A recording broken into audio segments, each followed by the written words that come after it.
Alright mga kapatid, nandito na naman po tayo sa isang reaction video. May panonoodin na naman po tayo galing sa ating Pinas News Insider. Ito ang title, Himas Reyes na. Patanong naman patanong. Nagdesisyon na ang Senado? Meron naman talaga kasi hain na ng supina huhulihin na si Torre. Question mark ulit mga kapatid. PRRD nakabawi na pero hindi pa. Kailangan po makauwi ng ating PRRD. Sa tingin ko lang balik Pinas na. Yan ang tanong mga kapatid. Sisikapin po siguro ni Madam Amy na makabawi po kay ating Pangulong Duterte kasi si Madam Amy talagang tumatanaw pa rin siya ng utang na loob. Medyo nadudungisan lamang nga dahil nga eleksyon ngayon. Iniisip ng maraming tao na ito'y parang palabas lamang, something like that. Pero siguro lang para sa akin, kahit ito'y palabas lamang, kung halimbawa man ay nag-a-acting lang si Madam Amy, okay na rin to. At least nagkakaroon ng action kaysa wala. Di ba? Yung mga ibang senador dyan, bakit hindi pumunta? Bakit iilan lang po yung nakikita natin? Di ba? Isipin nyo yan mga kapatid. Yung mga dumalo kahit sa internet lamang, sa Zoom o basta camera lamang, okay na yun mga kapatid, basta dumating. Pero yung mga ibang walang pakialam dyan, dati ang iingay-ingay ninyo, na meron pala kayong, yung iba dyan parang gusto lang din maging presidente. Ito'y opinion lamang. Tara, panoorin na natin to ng sabay-sabay at bigyan ho natin ng opinion. Pinas News Insider, nasa description niya. Oh my God, we're back again.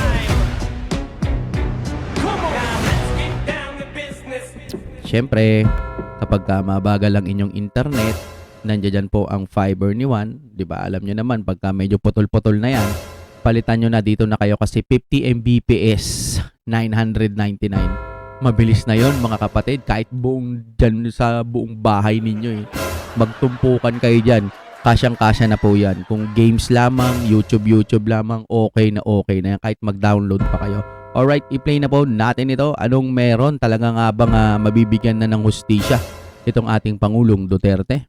Ito ang mainit na balita na dapat malaman at mapanood ng taong bayan at pinag-uusapan ngayon sa mundo ng social media na tila ayaw ipalabas ng bayarang media. Sino nga ba ang wala sa tunay nitong kaisipan? Ang taong nagsisinungaling para pagtakpan ng ginawang mali ng pamahalaan o ang taong pilit na binabaluktot ang buong katotohanan? Tila ito ang naging reaksyon ng marami sa ating mga kababayan sa controversial na CIDG Chief General Nicolas Torre III matapos nitong mahuli sa sarili nitong mantika. Alam nyo yung pa-interview nila, minsan doon sila nadadali.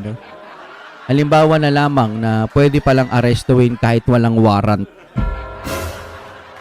Yun, doon pa lang sa tagal kong nabubuhay sa daigdig na ito, siguro mga 700 years na, ngayon lang ako nakarinig na pwede palang hulihin kahit walang warrant. Sabihin mo lang, nandoon yung warrant sa pwede pala yun. Kayong mga kaibigan nating mga lesbo, yung mga tapat sa panunungkulan nila, yung mga talagang mahal nila yung trabaho nila, ginusto nilang maging pulis. Payag ba kayo na ganun-ganun lang?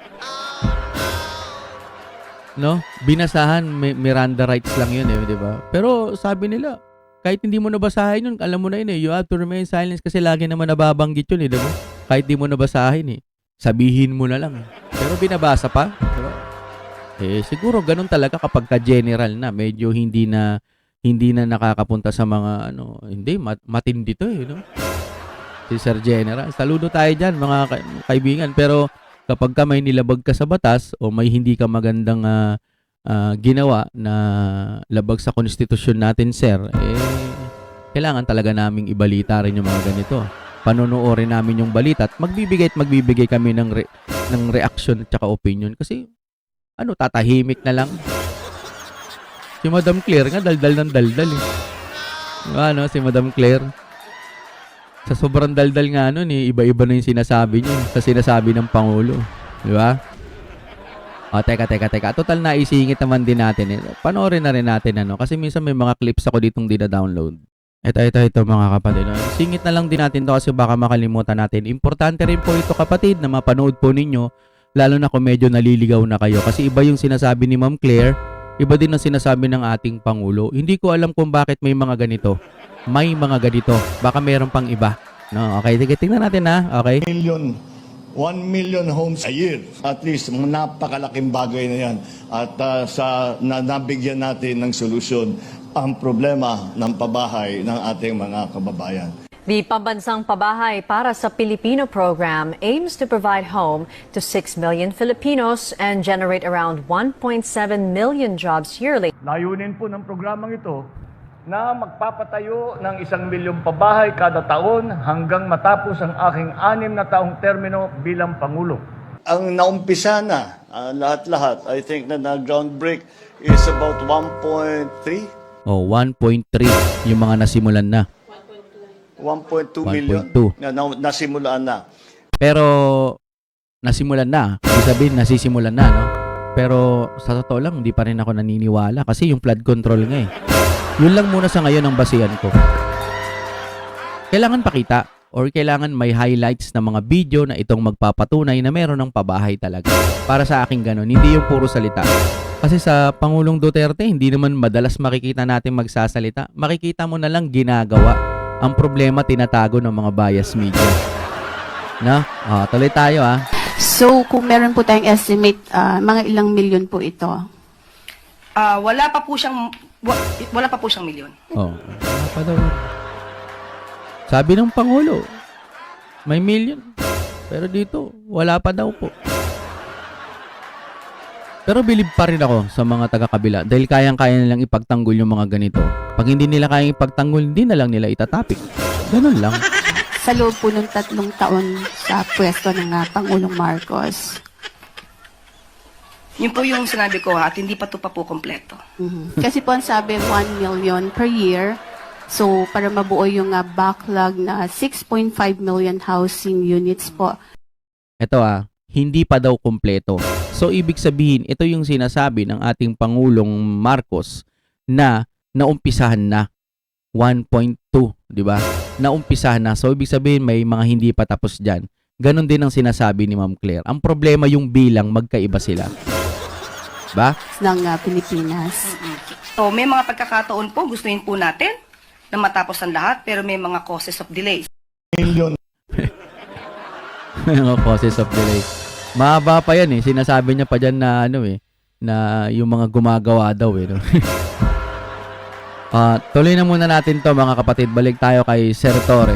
Yan. Ginagalang natin yan. Idol natin yan eh. Sabi nga niya may nagpa-picture sa kanya. So, pakiramdam niya dun sa nangyari, may mga natitira pa rin ng mga tagahanga niya. Di ba? Kininanamot apo joke lang po. Mahal naming Torre. Natapos ang di umano'y iligal na pag-aresto kay dating Pangulong Rodrigo Duterte, tila nga raw namumula at namumutla na raw sa kaba ang CIDG Chief General na si Nicolas Torre III nang gisahin ni Senator Alan Peter Cayetano sa naging pagdinig ng Senado patungkol sa di umano'y aligasyon ng iligal na pag-aresto sa dating Pangulo na si Rodrigo Duterte. Uy, may magandang sinabi niya na ngayon, wala daw authority o pagkakaintindi ko ating opinion dyan, wala daw authority. Bayan, mali. Hindi natin ikakat yan para pangpasaya, pangpamanggulo sa video. Wala daw authority o hindi kailangang ang mga pulis ang magdadala or wala sa kanila ang desisyon kung saan dadalhin ang Pangulo Duterte. Kumbaga, huhulihin ninyo pero may command daw doon na magsasabi, hindi pulis kumbaga iba yung magsasabi kung saan dadalhin ang Pangulong Duterte o kahit na sino man. Huhulihin lang nila at kailangan yung utos nung mga mas nakakataas siguro, yun yung susundo nila kung saan dadalhin. Ngayon, sino yung sinunod ni Sir Torre? Siya lang? Kung sasabihin niyang siya lang,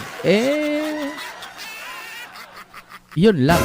Mali yung ginawa niya base sa pagkakaunawa natin sa video dahil sinabi doon na walang authority ang mga pulis o hindi silang pwedeng magdesisyon kung saan dadalhin.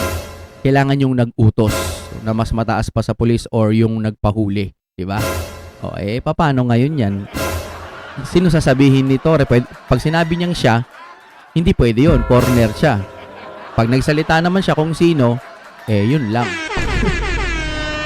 Doon natin na magkakaalaman. Pero sa personal na buhay, sir, wala naman tayong galit dyan eh. Ito'y tanungan lang Sa naman. nasabing Senate investigation, tila hindi pinalagpas ni Senator Alan Peter Cayetano at Ay. tila sinampal ng katotohanan at kahihiyan ang naging di umano'y illegal na pag-aresto ni General Torre sa dating Pangulong Duterte.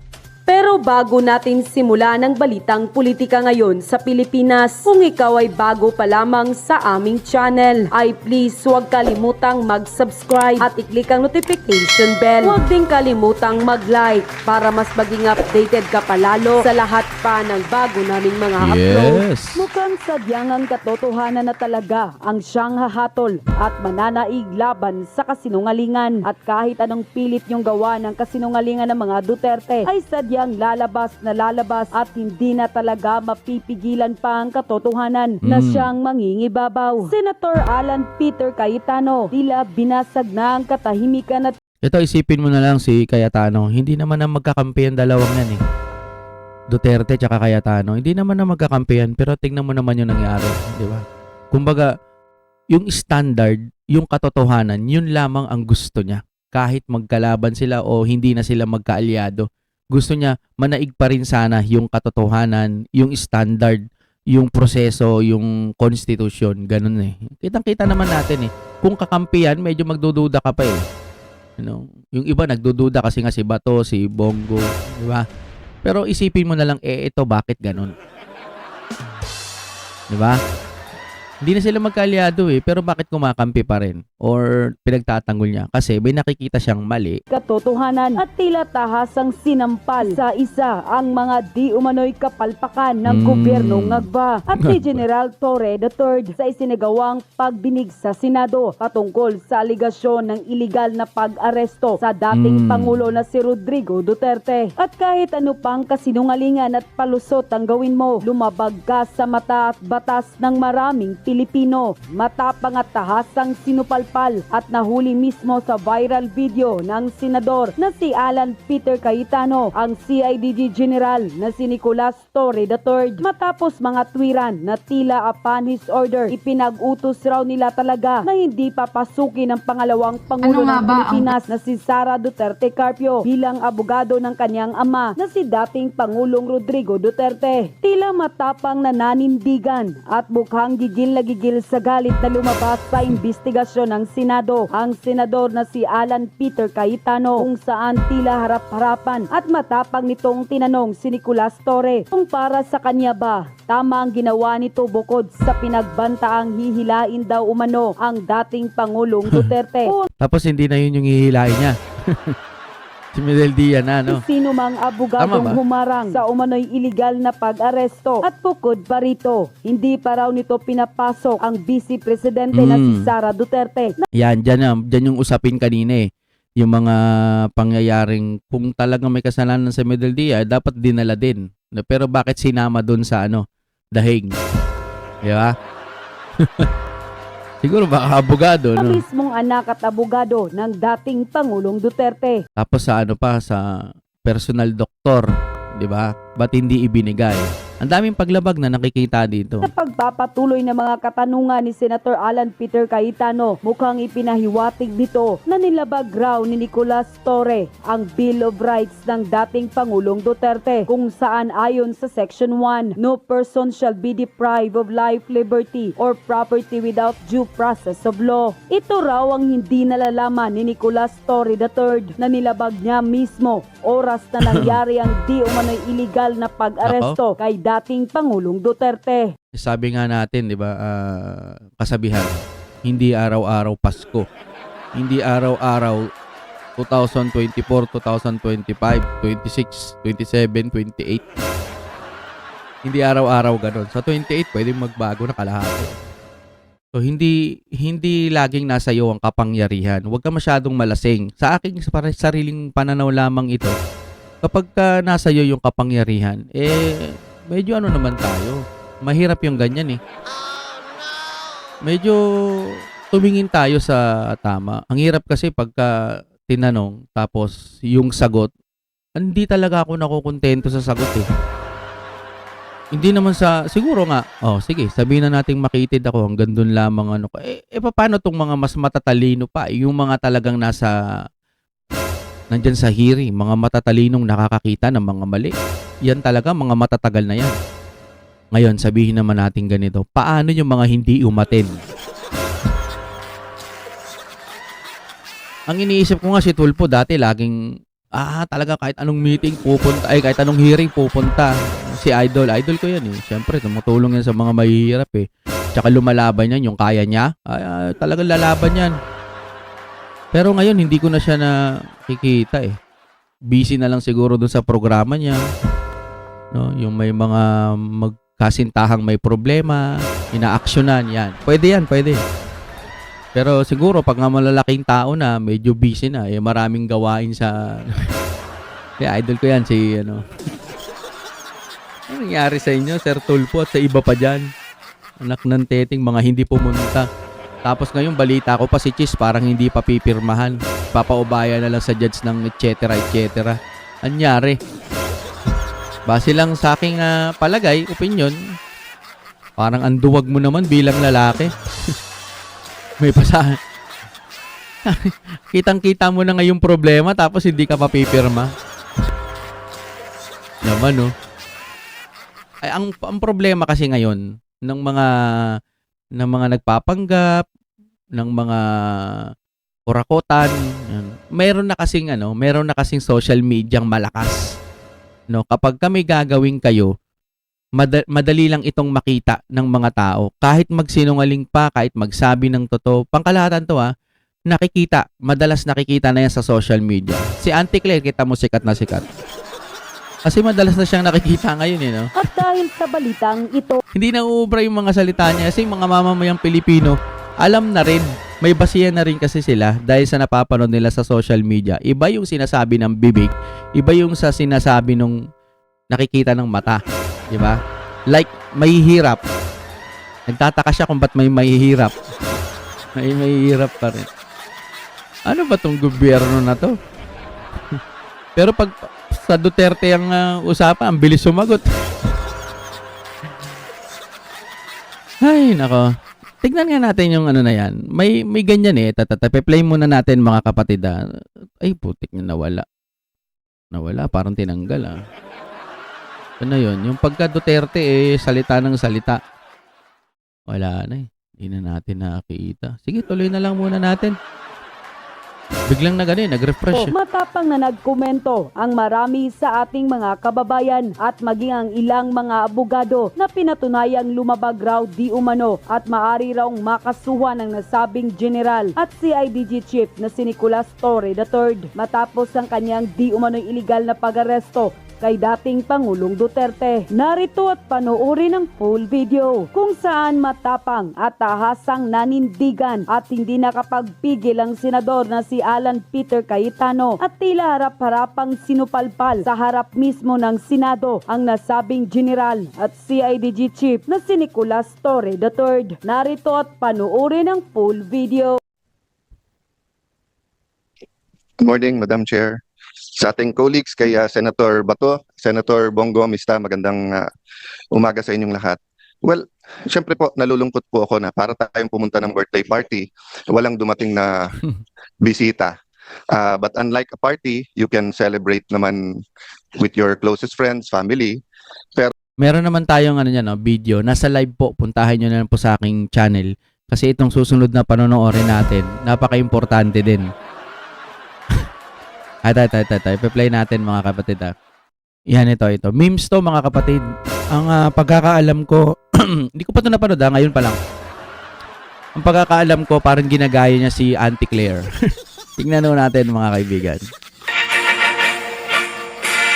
Magandang araw po sa ating lahat, lalong-lalo na sa mga OFW na hindi sumali sa Zero Remittance Week ng mga pro-Duterte. Lahat po ng katanungan, sasagutin natin sa abot ng ating makakaya. Basta malinaw kung anong purpose nyo sa mga comments na ibibigay nyo. Sino ang mauna? ano na pong balita sa mga investments na... As Ayan, far ayan. as we know, as of Yung mga investment, yung mga tawag dito, yung mga pangako pa lang, mga pledges pa lang, no? the moment, as we speak, next question. Ano lang to, ine-extage, no? So kasi parang malapit na sa katotohanan na parang ganito na yung nangyayari. Walang malinaw na sagot, lalo na sa pledges yan, no? Kahit tuloy tayo, ha. Kung reaction natin sa nangyaring lindol sa... Sandali lamang po. Sandali lamang po. Ibabalik ko po sa inyo ang tanong. Nandoon po ba ang mga Duterte? Nandoon po ba ang mga Duterte sa lindol? Kung wala po, next question. So ibig sabihin mga kapatid, memes lang to, ano? So parang ginagaya niya si Auntie Claire na pagka mga Duterte ang usapan, bakit laging ang bilis sumagot? Pero pag walang Duterte, malabo ang sagot doon sa tanong. Ganyan ho ang nangyayari, no? Para mas klaro at maintindihan ho natin itong humor. You know? Puro Duterte ang gusto niyong pag-usapan. Teka lang po. Sandali po lamang. Hindi po tama ang tanong. Hindi po totoo yan. Ang sinasabi ko lamang po, next question. So, hindi naman kayo Marcos supporter. Nakamping po kayo, di ba? Feel na feel niyo po ba yung pwesto niyo ngayon? Sige po, himayin po natin ang inyong katanungan. Marcos supporter, kakampink, feel na feel. Kayo po, tatanungin ko po kayo. May Duterte po ba dyan sa inyong tanong? Hindi po ba't wala? Kaya naman, next question. Yari ka, ma'am. Baka sunod, di ka na mapag-initan. Uminguwi ako. Ayan, yan. Tuloy tayo. Ang reaksyon sa pagkalas ng tuluyan ni Senator Amy sa alyansa? Ayan, yan. Reaksyon. Ito. Yun po. Reaction di ba? Wala po bang statement? Kung gusto po natin ng sagot, may kulang po sa inyong tanong. Kailangan may Duterte. Okay po. Ano po ang reaksyon sa pagkalas ni Senator Amy sa alyansa? Indikasyon po ba ito na pinagtatanggol niya ang mga Duterte? Ayan. May Duterte. Maganda. Dapat ituloy-tuloy niya yung mga ganitong humor, no? Duterte! Sa pagtatanggol niya po sa mga Duterte, dapat may Duterte. Kita naman. Kami po, napakarami pong inimbitahan sa Senado. Mga department secretaries po. Lahat taga-admin. Pero, bakit ganon? Bakit ang labo ng sagot nila? Di ba? Kahit memes lang, pero sa pool. Di ba, no? Di ba po? Unfair? Nandun silang lahat eh. Mga admin, kitang-kita nyo po. Di ba? Unfair? Hindi po ba kayo natatakot sa napakaraming rally ng mga pro-Duterte sa birthday ni PRRD? Natatakot? Bakit naman po ako matatakot? Ako po, never po akong natakot. May narinig po ba kayong direkta na tayo po ay tinatakot? Ooh. Sino po ang nananakot? May tinatakot po ba talaga? Pero never po tayong matatakot. Balitaan niyo po ako. Balitaan niyo po ako. Umalis na ang putik niyan. Madam Claire kasi, ayan tuloy, ginaganyan na kayo. Minimim na kayo. So, ibig sabihin may nakikita na rin silang katawa-tawa. Kaya ini-exage na nila sa ganitong pagkakataon. Ito yung opinion lamang ha. Ikaw ba naman makakita ng mga kung ano-ano. Tingin pa tayo mga kapatid. Hukay pa tayo rito. May mga nasave pa ako Ito. Matindi to. Sige, Auntie Claire, magsalita ka po So, aaralin po natin kung saan nanggagaling ito. Ulit. So, aaralin po natin kung saan nanggagaling itong mga sinasabi na nagugutom pa ang ibang mga kababayan natin. At para malaman natin kung saang lugar ito, So aaralin po natin kung saan nanggagaling itong mga sinasabi na nagugutom pa ang ibang mga kababayan natin. At para malaman natin kung saang lugar ito, Nakakainis lang, no? Kasi parang wala siyang alam. Pagdating doon sa mga mahihirap, ma'am, hindi naman na ho kailangan aralin pa yan. Hindi na rin kailangan magtaka. Kasi po, pumunta lang po kayo sa mga squatters area. Ang napakadami po. At alam ko siguro naman alam nyo yan. Mas maganda ng alam nyo at nagbubulag-bulagan kayo kaysa naman dun sa hindi nyo talaga alam. Kasi katangahan na po yun. Ulitin ko, katangahan yung ganon. Hindi po kayo yung tanga. Kasi yung tanong nyo para sa akin lamang po, ma'am, katangahan. Pero love namin kayo kasi spokesperson po kayo. Wala tayong problema doon dahil nagsasalita lamang siya. Pero kung itong napaka-basic na problema ng ating bansa, yung kahirapan, alam mo, parang katangahan kung hindi mo makikita. Ba't akala mo ba talagang asensado na yung Pilipinas? Ma'am naman, sir. Sino ho bang nag-appoint? Ma'am, tamo, minimims na po kayo ng mga ibang tao. Siguro naman ho may mga kamag-anak po kayo. Siguro nasasaktan din ho sila. Pwedeng kayo din. Dahil parang wala naman ho sa lugar yung sinasabi nyo. Tulad kanina yung 1.2 million ng pabahay. Tapos sa inyo wala pa pala yung ganong record. Parang sagot na lang ho kasi kayo ng sagot. Siguro kailangan mong gawin dahil trabaho yan. Wala ho kaming magagawa. Kung trip nyo yung ganyan, sumusweldo lang din naman siguro talaga kayo kaya medyo hataw na hataw kayo. Di bali ng vlogger to magba-vlog din to, di ba? So matibay din ng nito, ang sikmura nito sa mga basher, no? Kasi pagka ikaw hindi ka vlogger, may mga vlogger din naman hindi matitibay mga sikmura Pero karamihan po sa mga vlogger, matitibay po ang sikmura. Walang pakialam sa mga basher. Kaya siguro siya yung in-appoint. Di ba, Yun lamang ang aking opinion dyan, Tignan natin kung meron pa ako, baka last na lang. Ito. Parang hindi pa natatapos ang pagre-review. Ibabalik. Ilabas nyo anti-Claire roll bill, no? Sige, ito. So follow up lang po, ma'am.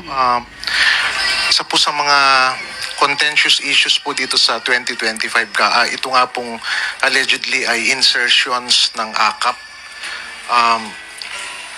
Kukumustahin lang po sana namin ang update doon po sa ginagawang review ng Malacanang doon po sa mga allegedly mga insertions ng bicameral conference. sa nakaraang 2025 2025 po. Hindi po kasi privy or hindi po responsibilidad ng executive. Ba't kaya ganun siya sumagot, no? Parang hindi ko siya privy. Kasi parang ganito, parang ganire. Sample, no? Parang hinuhulaan niya lang yung sasabihin niya. Parang kapag nagsasalita siya, parang hindi sigurado. Kasi kung sigurado yung mga salita mo, tuloy-tuloy dapat ang sasabihin mo. Diba? Yun lamang po ang sa akin. Tuloy tayo. Makialam kung ano po ang nagawa sa BICAM. Tayo po ang Presidente siya ang pagtutuunan lamang po talaga ng pansin ng Tama. executive ay ang enrolled bill. Kung ano man po ang naging issue sa kanila kung mayroon man, yun po ay trabaho lamang po ng legislative at kung tayo makikialam sa kanilang gagawin sa pagbabalangkas ng budget ay baka sabihin pong nakikialam at ito'y violation po ng separation of powers. So ano po yung ginawa ng Malacanang very recently po na pagkatapos pong mapirmahan yung GAA, Aroy. adjustments ng kung ilang May mga adjustment na ginawa. millions Oo, ang gumawa nun na Pangulo, di ba? from one department lilipat sa kabilang department. Paano? Oo. Kala ko ba hindi mangingialam, pero bakit yun? May adjustment na nangyari. Nire-review lamang po iyon para po sa pag-spend po ng budget. Tapos na po. Dahil may mga cut-cut po. Araw-araw pa po para as of the moment, ang pagkakaalam ko po ay nagkaroon ng mga review. Tatanungin ko po kung natapos na po ang kanilang pag-review. Hingi po kaming update. Thank you. Opo, salamat po. Mag-update ka, Claire. Tama siguro yung sinasabi ni Sir Panelo, no? Parang Parang wala ata siyang access ba yun? Ewan ko kung anong tawag doon sa gobyerno. Parang basta lumabas ka lang dyan, sabihin mo kung anong gusto mo. Alright, siguro mga kapatid, wala na tayong oras. Hanggang dito na lamang po. Abang-abang po tayo sa mga ganitong style ng reaction video, yung mga nakikita po natin, yung mga totoo at dapat lang po nating ibalita. Walang chap-chap. Kung may chap-chap man, at least kailangan totoo. Alright. Maraming salamat sa inyong panonood. Pakinggan nyo po ang awitin na to mga kapatid. Ilalagay ko din yan sa comment section. Ipipin ko para po pakinggan nyo po dun sa isang channel ko. Oh my God, we'll be back again.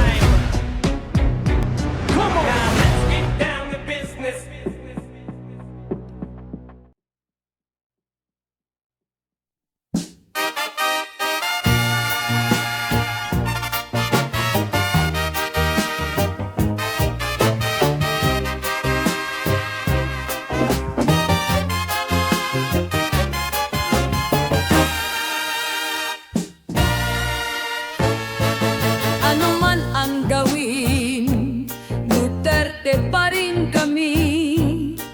Ano man ang sabihin, Duterte pa rin kami.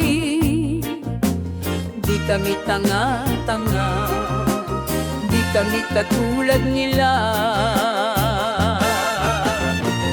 Kung bakit kasi ang weak ninyo, talo na kasi kayo, baksak na kasi kayo. Duterte pa rin, Duterte pa rin. Di kasi kami tanga, Duterte pa rin. Di kasi kami tanga, Duterte pa rin. Dito pa rin kami, Duterte pa rin.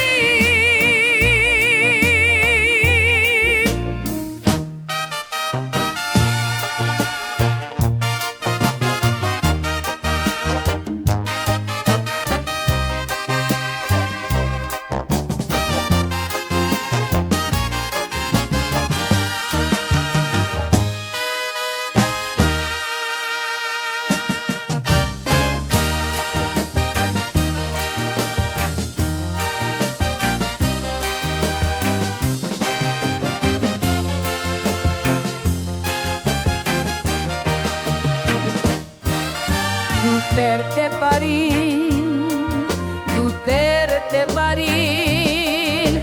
Di kasi kami tanga, Duterte pa rin.